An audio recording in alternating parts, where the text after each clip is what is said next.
இப்போ பெரும்பாலும் இந்த மார்க்கெட்டிங் பீப்புள் அதிகம் டூ வீலர் யூஸ் பண்ணுறாங்க.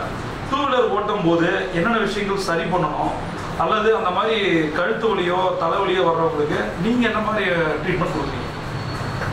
கழுத்து வலி அல்லது முதுகு வலி வரத்துக்கு வாய்ப்புகள் இருக்குது. டூ வீலர் அதிகமாக பயன்படுத்துகிறவங்க அது கண்டினியூஸாக ரைட் பண்ணுறாங்க. ஒரு நாளைக்கு ஒரு ஓட்டும் பொழுது 100 கிலோமீட்டர் 200 கிலோமீட்டர் தொடர்ந்து போகிறதன் மூலம் அவங்களுடைய பாடி பொசிஷன் கண்டிப்பாக அகாமடேட் ஆகாது. புதுசாக ஓட்டும் பொழுதும் சரி, பழக்கமானவங்களுக்காக இருந்தாலும் சரி, அந்த பாடி பொசிஷன் அகாமடேட் ஆகிறதுக்காக மசில் ஸ்ட்ரெயின் ஆகும் இனிஷியல் ஸ்டேஜில். அது நாளடைவில் சிவியர் பேக் பெயினாக வரலாம் அல்லது நெக் பெயினாக வரலாம்.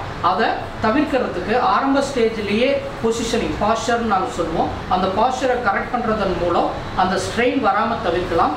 வந்தவங்களுக்கு இனிஷியலாக பெயினை ரிலீஃப் பண்ணுறதுக்கு நம்ம ட்ரீட்மெண்ட் ஃபிசியோதெரப்பி, ஐஎஃப்டிஓ அல்லது அல்ட்ராசவுண்டோ, ஷார்ட் வேவ் டயத்தெரமி, இந்த மாதிரி பெயின் ரிலீஃப் மொடாலிட்டிஸ் இருக்குது. அதை கொடுத்துட்டு அதுக்கப்புறம் எக்ஸசைஸ் ஃபர்தராக வராமல் தவிர்க்கிறதுக்காக எக்ஸசைஸ். இப்போ பேக் பெயின்னா அதுக்கு பர்டிகுலர் எந்த பார்ட் அஃபெக்ட் ஆகிருக்கோ அதற்கு தகுந்த மாதிரி எக்ஸசைஸ் நம்ம சொல்லிக் கொடுப்போம்.